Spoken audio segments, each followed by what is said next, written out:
So, welcome. As we said earlier, as you might have gathered, we are in the season of Advent, and Advent is a time of waiting. And I guess that prompts the question that we're kind of exploring, well, what is it that we're actually waiting for? So last week we talked about waiting for God to seal this victory over evil, and we talked about that concept, the proto-evangelion, the first good news that we see in the garden. This week, while I was preparing the message, I read a sermon. It's probably about 40-odd years old now. And it got me thinking about the issues that this pastor was talking about are very similar to what we are facing now. In many ways, in specific ways, which was really kind of interesting because it did prompt me to sort of think about, well, okay, what are we waiting for? So in this message that's 40 years old, the woman was talking about war in Lebanon, which, funnily enough, we're seeing just at the moment. Talked about that growing gap between rich and poor and people not having enough food.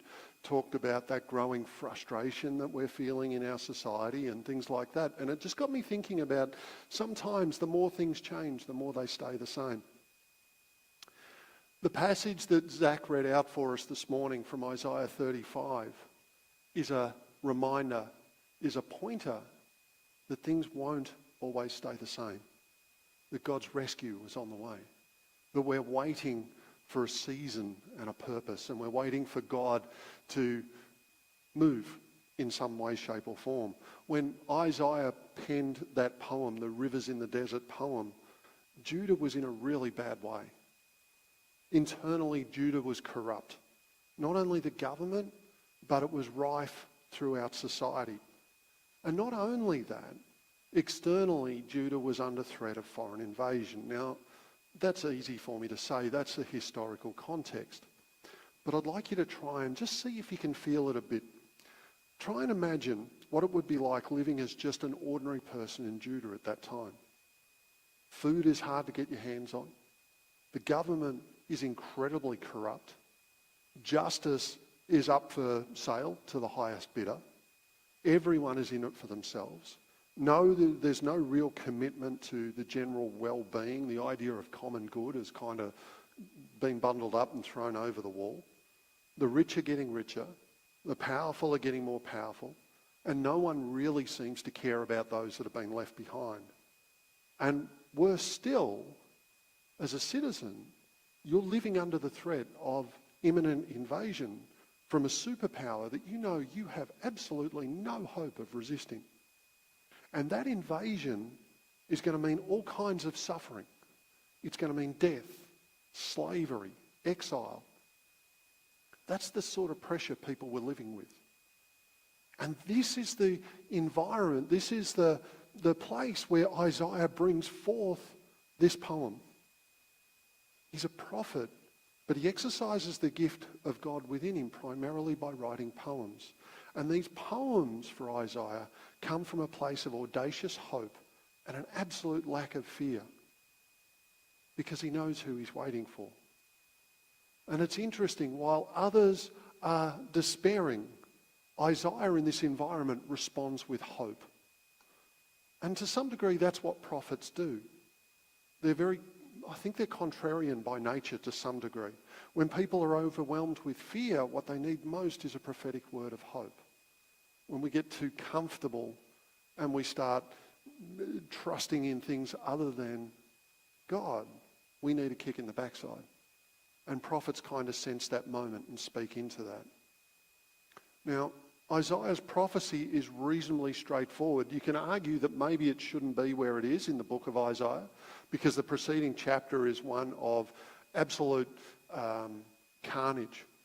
If you look at chapter 34 of Isaiah, it's all about Edom being overrun by thistles and brambles, by the desert sand turning to pitch, to all of this stuff, this ecological carnage that's being visited on Edom in judgment. But then all of a sudden, the tone changes. And the tone changes to this poem of hope. And basically, what Isaiah says in prophetic language, in picture language, is he says God will come. And when God comes, everything will change. Isaiah prophesies that the day will come when it said, here is your God. And it follows that if God is present, everything will change. The picture he gives of God's arrival and the salvation that comes with God is a picture of rivers in the desert, of flowers blooming forth after a long and cruel drought. Everything is dry. Everything is barren. Everything is dead. Maybe you kind of know that feeling. But then God comes and everything changes. There are rivers in the desert and arid places are transformed into a lush garden as the desert blossoms. I don't know if you've ever been in the desert after a rainstorm when flowers just seem to pop up out of nowhere and the desert can feel like it's just carpeted with colour. But that's the picture Isaiah's giving. He tells this weary, fearful, exhausted nation that flowers in the desert will be their life. And he knows that's not what it is at the moment, but it's coming because God is coming. And when God comes, everything changes. And as one of the signs of God coming, a sign of God's changing, he switches images from the environment being healed to people being healed. Isaiah says the blind will see, the deaf will hear, the dumb will sing, and the lame will leap for joy. And he concludes this poem by saying that salvation will be so real, so powerful, so transformative that sorrow and sighing will flee away. It's a beautiful picture. And that's what we're waiting for. Rivers in the desert. Last week as I finished up, I mentioned something that Miroslav Volf wrote about there not being any memory of evil in the fullness of the kingdom. I think Isaiah is telling us that in the fullness of the kingdom, there will be no sorrow or sighing, no place for sorrow or sighing either. And that kind of gels with the image we see in Revelation of God promising to dry our every tear, to meet us and heal us there. And this week, I guess, as I read this Rivers in the Desert poem, there's a particular section that stuck with me. And I'm going to read it from the Message because I love the way Eugene Peterson deals with poetry, particularly the Psalms and some of the prophets. He has a real affinity for it. He writes this is verse 3 and 4. It says, energize the limp hands, strengthen the rubbery knees. Tell fearful souls, courage, take heart. God is here, right here, on his way to put things right and redress all wrongs. He's on his way. He'll save you. Advent is a time of waiting. It's a time about learning how to wait on God. And it's not something we do well in our high-tech, high-speed, high-stress age. We're not great at waiting. We struggle because it feels like too much like doing nothing when we have so much to do. I had this on Monday. I had to get new tyres on the car because the other ones were bald, and I went to Goodyear, and I had a busy week coming up because I did a wedding on Thursday, and there was a bunch of other stuff coming up as well. And the guy said, it'll be an hour, we'll just get them changed over, good as gold. So I went and got a coffee at a local coffee shop and then wandered back, and I did some work while I was at the coffee shop. I tried to be productive and wandered back to the tyre shop. And we got to the tyre shop and he said, about 2 or 3 minutes. And I thought, beauty, no worries. I sat down, sat myself right in front of the air conditioner so I could kind of just cool off a little bit. And then a couple came in and they wanted to have a chat to the guy. They knew him from the past. And so I'm sitting there looking at my watch and they're chatting away and he's chatting back, and I see my car come out and I'm thinking, well, okay, it's time. You could just sort of say, look, here's your keys, mate, and off you go. But no, he didn't. He kept chatting. And then someone else came in as well and they wanted a bit of a chat. And someone came and sat next to me in the aircon and just sort of got inside my little space. And I could just feel this tension ramping up in me. I'm thinking, dude, look at the clock. I've been here for 10 minutes. I've got time. I've got things to do. I've got to go. Took another half an hour before I could get my tyres. But there was a point there where I caught myself and I thought, you know what? You're getting uptight over nothing. Slow down. Just notice the world around you. Notice God's presence with you. And so I opened up a book on the tablet and just sat there and read. And by the time he called me, I was fine. I only gave them a 2-star review. No, I didn't. I was fine. I was ready to go. Here's the thing. Waiting can feel frustrating sometimes because it feels like doing nothing. But waiting on God is not doing nothing. Waiting for tyres, that can be doing nothing. But waiting on God is not doing nothing. The book I've been using as a resource for the series, Brian Zahnd says this. He says that as we wait, we slowly become contemplative enough to discern what God is doing. See, unless we intentionally cultivate some contemplative slowness in our soul, there's a point where it really doesn't matter if God acts because we're most likely going to miss it. You know, it's one of the things that gets me about the Christmas story every year. This is what happened when Jesus was born. You get the Magi, they bowl into town on camels and there's retinue and the whole place is turned upside down. They show up, they say, where is the King of Israel being born? We've seen his star. And the religious leaders tell them. And then no one bothers to make the 2-hour walk up the road to see if maybe the Magi are onto something or not. They just stay put. And they miss the story. The ones that learned to wait well got it. And they saw God at work. Think Anna and Simeon in the temple when Jesus was presented there 8 days after his birth. They saw because they had waited well. Others missed it. And it gets me thinking about how often we sometimes miss the arrival of God in our situation because we're not waiting well. We get frustrated because God doesn't follow our timetable, which leads us to feel ignored or left out or neglected. And so we take matters into our own hands and then all of a sudden it kind of goes kerflooey and blows up in our face. I think I'm learning, though, that the issue is not God, it's me. And I think the reality runs a little deeper than me just waiting well. Right? Sometimes it's about actually me taking time to perceive what it is that God is doing because God is always acting in our world, because God is always loving his creation. So the question is not, is God active? The question is, can I recognize what God is doing? The reason we say God is always active is because God's love is never inactive. It never takes a holiday. It doesn't just sit down and spend a night on the couch watching telly. God's love is always acting on his creation. God's love is a verb, it's not an adjective. And the whole reason, we talked very briefly about this last week, the whole reason that there is something rather than nothing is that God chose to act. Remember the creation account in Genesis. God said, let there be. And there was. Love in action. Everything comes from the love of God. There flows from the heart of God a river of fire that is unchanging, unending, immutable for all creation, including you. God is never not doing nothing because God is always loving you. And the truth is, as we wait at Advent for rivers in the desert, that God is always arriving in our world. But it takes a little bit of spiritual formation to recognize it. See, this is a quote from that sermon I was mentioning earlier.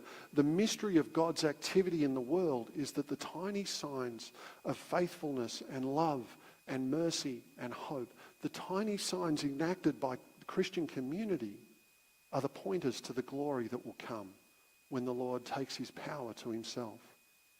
So in other words, those times where we see or we take the time to notice and act with these little acts of love or hope or forgiveness or grace or mercy, those are pointers to the reality of what we're waiting for, the rivers in the desert. And when we are consumed by anger, when we are harassed by anxiety, when we are driven by impatience, what happens is we become blind and deaf to what God is actually doing in the present moment. So Advent is a season to keep watch. It's a season to wait.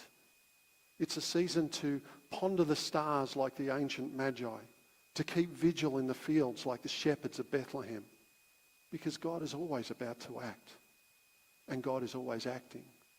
And the question is really not is God acting, but can we perceive it? Can we recognize it? There's a poem later on in Isaiah 43, that sums it up nicely. God is speaking to the nation, and it's almost like it's a restatement or a revisiting of Isaiah 35. God says to the nation, I'm about to do a new thing. Now it springs forth. Do you not perceive it? I will make a way in the wilderness and rivers in the desert. To perceive God's new thing, to perceive rivers in the desert, flowers in the wilderness, we must be capable of recognizing it. And one of the ways the Bible talks about that is waking up, being awake. The favourite metaphor in Scripture for spiritual dullness that can't get what God is doing is slumber, sleep. That's why Paul tells the church in Ephesians, wake up, sleeper, rise from the dead, and Christ will shine on you. In other words, sit up, pay attention, because God's doing something. In the midst of whatever it is, God is at work, if you pay attention. And just so we're together on this, your waking up doesn't cause Christ to shine any more than your waking up each morning causes the sun to shine. Right? The sun may have been up for 2 hours, but if you're still in bed with the covers over your head, you're still in the dark. Same thing spiritually. God will be at work. But sometimes because we're asleep spiritually, we don't see it. And I think the thing is, our culture conditions us to look for God in the loud and the sensational. But if we look for God in the loud and the sensational, we almost never find God there. It's the exception rather than the rule. And the Christmas story is a reminder of that. You think about it, when the Word became flesh, an event that represents the most definitive arrival of God in our world, it was an event that took place in quietness and obscurity. No more fanfare was made than cries of a newborn and maybe a drum solo from some misguided kid hanging around nearby. When God arrived and acted in the most decisive way in history, who was it that recognized it? It wasn't the zealots, the revolutionaries who were loudly proclaiming the imminent arrival of the Messiah and ready to use violence to help God out if they had to. It wasn't the scribes and the Pharisees and the priests who were most well-versed in the prophetic text regarding the Messiah. The advent of the Messiah, the coming of God into the world, was only picked up by two people, or two groups of people, shepherds and magi. And those two groups have almost nothing in common. Shepherds are Jewish. Magi are Persian. The shepherds are heirs of Abraham, Isaac, and Jacob. They worship the God of Abraham, Isaac, and Jacob. The Persians were most likely Zoroastrians, worshipping Mazda and the other gods of that religion. Shepherds are very simple people living agrarian lives. The Magi are an educated elite. They're the most educated people in Persian society. Shepherds were poor. The Magi were loaded. That's why they could afford gifts of gold and frankincense and myrrh. The shepherds were outcasts. The Magi were insiders. The shepherds were very near to where the event happens, just outside Bethlehem in the fields. The Magi were more than 1,500 k's away and made the journey. The one thing the shepherds and the Magi have in common is they both kept vigil through the night. Luke 2:8 tells us of the shepherds, that they were living out in the fields nearby, keeping watch over their flocks at night. Magi, it's said of the Magi in Matthew 2:2, where is the one who has been born of the Jews? We saw his star when it rose and have come to worship him. Now, again, forgive me for playing Captain Obvious, but you read the signs of the stars not by day but by night. When the rest of the world is sleeping, slumbering, if you will. The shepherds and the magi are awake. They're keeping vigil, and they're the ones who recognize the arrival of the Christ child. They see the star, they hear the angelic announcement. They're the first to know that, in Peterson's words, God is here, right here, on his way to put things right. Advent is a season for us to keep vigil so that we can perceive God is here. God is right here. You may feel like you're in a desert place, but those streams are on their way because God is here, right here, on his way to set things right. So I want to encourage you, if that's you sort of recognizing yourself in some of that, sit with Jesus in the run-up to Christmas and just ask him to help you perceive the new thing that he's doing. Isaiah 43, let me read it again. I am about to do a new thing. Now it springs forth. Do you not perceive it?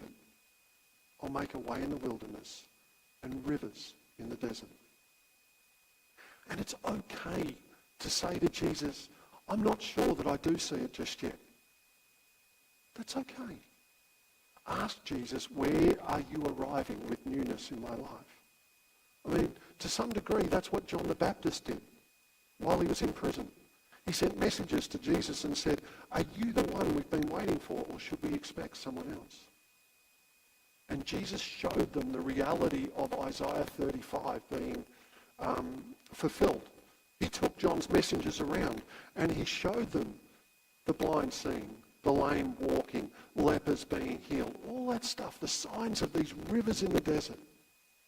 And then he finishes by telling them, blessed is anyone who does not stumble on account of me. He's not having a crack at John here. Fleming Rutledge puts it this way. She said, the signs of the kingdom remain hidden. They were hidden in Jesus' time, and they're hidden now. That, in part, is the reason that Jesus said, blessed is anyone who does not stumble on account of me. So it takes a quietness of soul to see rivers in the desert, to sense the new thing that God is doing. It takes that contemplative approach to get a sense of the way God is doing things, because very often the way God does stuff is not the way we would do it. And it doesn't have to be at night. Pick the best time for you to be quiet and then just pray. Help me perceive what you're doing so that I might cooperate with it. And I do want to say, for those of you who are in a hard time this morning, one way or another, the first thing you need to hear is what the angels always say when they turn up throughout the Christmas story, which is, don't be afraid. God's with you. He is for you. And he will save you. The time is coming. This is Isaiah 35, when the desert and dry ground will be glad. The dry places will be full of joy. Flowers will grow there, like the first crocus in the spring. The desert will bloom with flowers, and it will be glad and shout for joy. When we wait well, the trials we experience become testimonies further down the track. The other thing I'd say is, if you feel like you're in this place this morning, your experience is not fun. We all go through these times of trial where we have to wait for God to show up and do something. But you don't go alone. You have people around you that will do the journey with you. Jesus himself promises to go with you, never leave you, forsake you to the end of the age. And so pray, and then wait. And remember the words of Tom Petty, who sang, the waiting is the hardest part. He said, every day you get one more card, you take it on faith, you take it to the heart, but the waiting is the hardest part. And it's true. It is hard. But you don't get any say in the matter. You can complain about it, but it doesn't change anything. So keep waiting. Don't give up. Don't lose heart.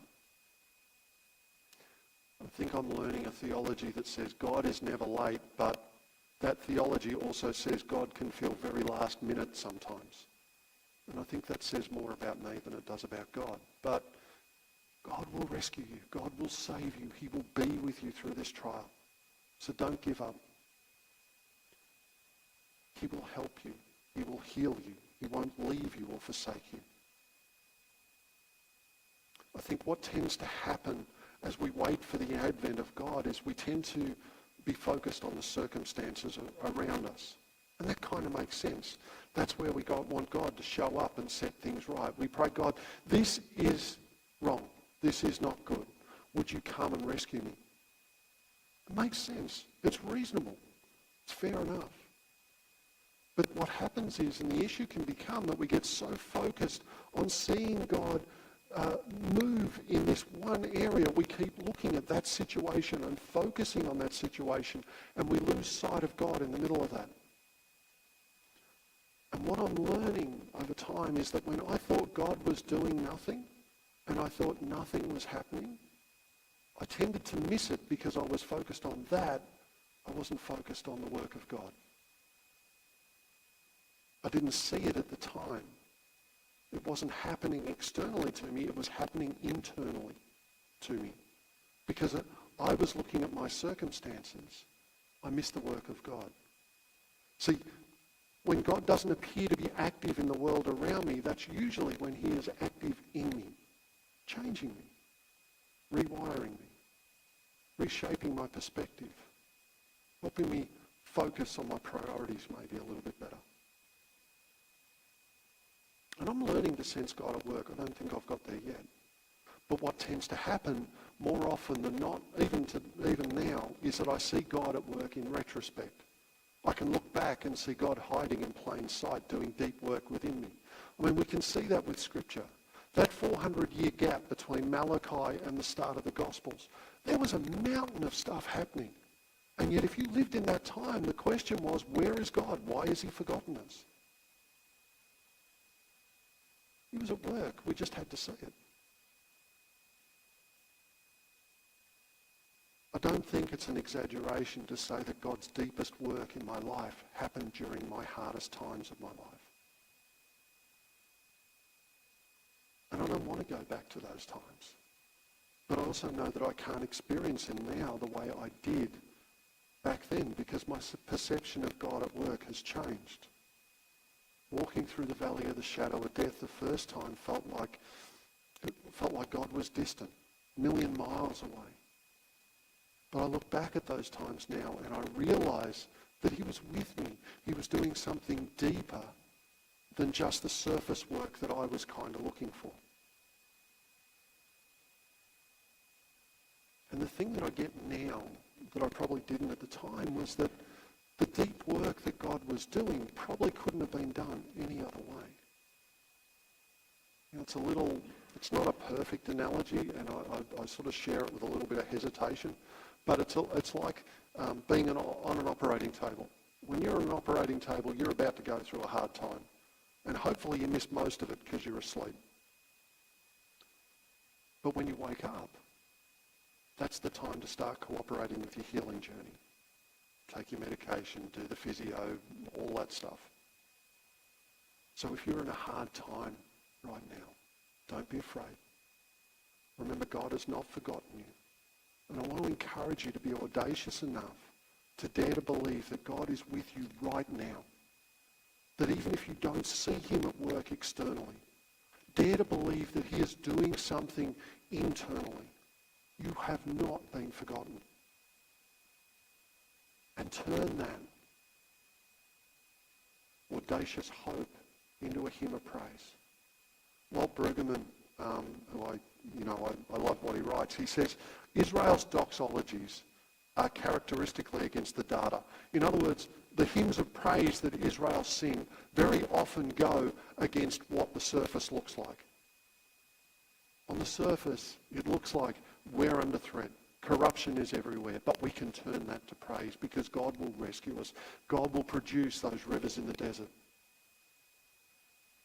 He doesn't magically teleport us from the wilderness to the city of God. Instead, he promises to go with us, to clear a way, to create a protected highway where we can't manage to get ourselves lost. The people of God are travelers, and we're free to move because we trust God's provision. And we make that road by walking. We're not the same as the ancient people of Judah who were facing enslavement and exile. But maybe sometimes we feel the fear that they felt. We worry about what is ahead for our loved ones, or for a church, or for our culture, or our families, or ourselves. And when that gets strong, life can feel like a wilderness at times. And the thing is, it's true for them and it's true for us. As lost and as fearful as we may be, Isaiah promises that there is no one so lost that God can't invite back. No place so desolate that God can't restore. No injustice so egregious that God can't make recompense. God's advent into human history in the person of Jesus and into our lives means that there is a possibility for rivers in the desert, for flowers in the wilderness, and that even if everything feels like ashes now, beauty can come from that. See, ultimately this we believe. God comes into the world to save God's people. And in Advent, we're a people found. So I want to encourage you, wherever you are, whatever's going on, good, bad, or indifferent, keep waiting. Keep watch. Remember that God is arriving right now in you. Courage. Take heart. God is here, putting things right and redressing all wrongs, and he'll save you.